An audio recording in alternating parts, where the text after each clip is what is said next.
कन्नौज पहुंचे सपा सुप्रीमो एवं कन्नौज सांसद अखिलेश यादव का कन्नौज दौरा। इस दौरान उन्होंने प्रेस कॉन्फ्रेंस कर अखिलेश यादव ने भाजपा सरकार को घेरा और कहा कि जनगणना में जातीय जनगणना को अनिवार्य रूप से शामिल किया जाना चाहिए। उन्होंने एक गंभीर मुद्दा उठाते हुए कहा, कोरोना वैक्सीन के प्रभावों से हो रही कथित मौतों आंकड़ों भी जुटाए जाने चाहिए ताकि स्वास्थ्य विभाग उनका समाधान निकाल सके। भाजपा पर निशाना साधते हुए उन्होंने कहा कि सरकार की नीतियों के कारण सोना आम आदमी की पहुंच से दूर हो रहा है। उन्होंने तंज कसा कि भाजपा चाहती कि अब लोग केवल पीतल पहने क्योंकि सारा सोना उनके करीबी लोग खरीद रहे हैं। वहीं पूज्य शंकराचार्य अभिमुक्तेश्वरानंद के सवालों का जिक्र करते हुए उन्होंने कहा कि सरकार उनके पास कोई जवाब नहीं है, जानबूझकर उनको अपमान किया जा रहा है। वहीं हेमंता बिस्वा शर्मा के बयानों को उन्होंने बंटवारे की राजनीति करार दिया और कहा कि केवल अपनी कुर्सी बचाने के लिए ऐसे बयान देते हैं।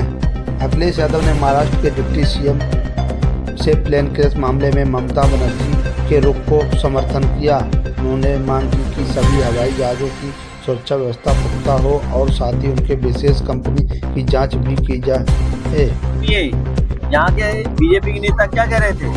अभी तो हमने 3 लाख वोट कटवाया है, 3 लाख वोट कटवाया है। यहाँ बीजेपी के नेता बोल रहे थे और फिर कह रहे थे और जिलों में और कटवा देंगे।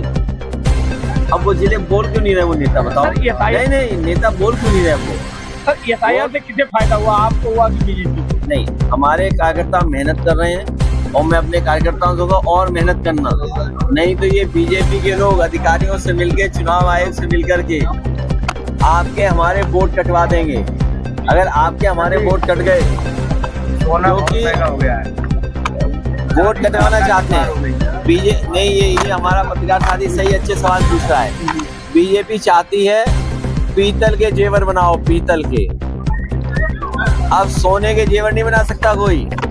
बीजेपी चाहती है कि पीतल के जेवर पहनो, नकली जेवर पहनो। बताओ, सोना खरीद सकते हो? चांदी खरीद सकते हो?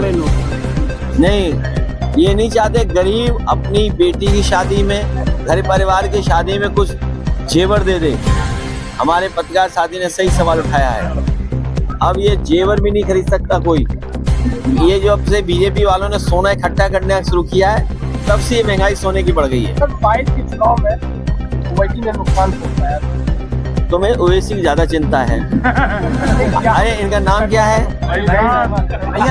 नहीं, तुम्हें क्या चिंता है बताओ? तुम हमें वोट देते हो। तुम ये बताओ, तुम्हें क्या चिंता है? शंकराचार्य ने चुप रहो, ये हमें खुद वोट देता है। तो अभी पीडीए ने हराया है, तुम बीजेपी चक्कर मत पड़ो। अच्छा, यूजीसी को लगता है जो सुप्रीम कोर्ट ने वोट लगाया, इस पर क्या कहेंगे? तो इसका श्रेय किसे देना चाहिए? क्योंकि हमें कुछ नहीं कहना इसमें। अच्छा, हमें कुछ भी नहीं कहना। हमें इसलिए कुछ नहीं कहना, अब हम लोग एक कदम आगे बढ़ गए हैं। सेंसस होने जा रहा है। आप बिल्कुल सेंसस बहुत सीरियस लेना। आपके हिसाब से भैया 370 दिन रहेगा। सेंसस इसलिए लेना जरूरी है कि उसमें आपका सब कुछ जनगणना होगी और भविष्य में जनगणना के हिसाब से फैसले लेगी और पॉलिसी बनेगी। तो अगर हम जनगणना में और चीजें शामिल करा दें, उदाहरण के लिए जाति शामिल हो जाए, कि जाति जनगणना हो, तो उससे हमें हर जाति का हक सम्मान दिलाने में आसानी होगी, तो झगड़ा नहीं होगा कभी। बीजेपी झगड़ा चाहती है।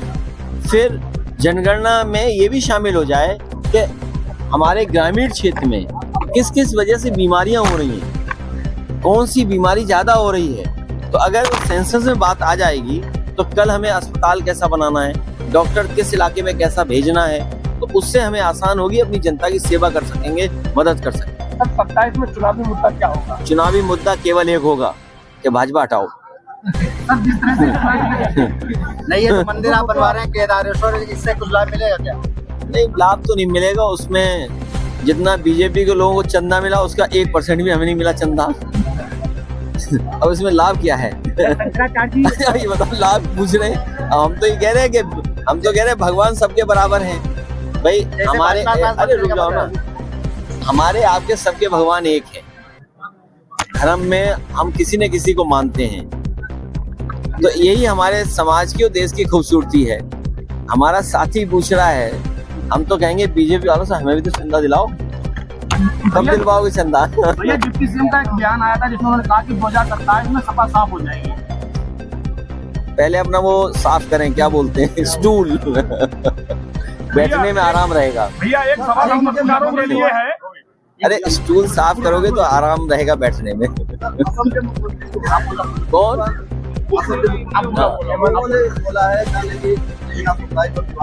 हाँ, नहीं, वो विवादित ही बोलेंगे। देखिए, उन्हें आसाम से कोई लेना देना नहीं है, उन्हें मुख्यमंत्री बने रहना है बस भैया। इसलिए वो नफरत भरी बातें करेंगे। हम आपसे कहना चाहते हैं, कोई नफरत भरी बात न करे। यही गंगा का पानी जाता है वहीं तक, बंगाल से आगे तक। और मैंने अभी बताया था आपको कि वो इलाका हमारे और उनके बीच में सांस्कृतिक, सामाजिक, आर्थिक, भावनात्मक जुड़ाव कैसे हो, उस पर हमें काम करना चाहिए। अब उनसे पूछो, अरुणाचल बगल में है, चीन जमीन छीन लिया है, हम लोग सब गांव के लोग हैं, बताओ कोई मेड़ काट सकता है बगल का खेत? किसान झगड़ा हो जाएगा। अभी तक बीजेपी क्षेत्रफल नहीं बता पा रही है। ये जो ज्यादा बातें कर रहे हैं मुख्यमंत्री, कम से कम यही बता दें कि भारत का क्षेत्रफल क्या है। भाई हम हर बात मान लें इनकी, चलो, लेकिन ये मुख्यमंत्री ये बताएं भारत का क्षेत्रफल क्या है। भारत का क्षेत्रफल उनसे कोई पूछ लेगा तो मुंह में टेप लग जाएगा उनके। मैं आज फिर दावा करता हूं कि जितने बीजेपी वाले नफरत वाली बातें कर रहे हैं, इनसे भारत का क्षेत्रफल पूछ लो कि 2014 में भारत के क्षेत्रफल क्या था, और आज जब हम लोग खड़े हैं तो भारत का क्षेत्रफल क्या है। मुंह सील हो जाएगा, बंद हो जाएगा उनका। भैया ओवैसी पार्टी के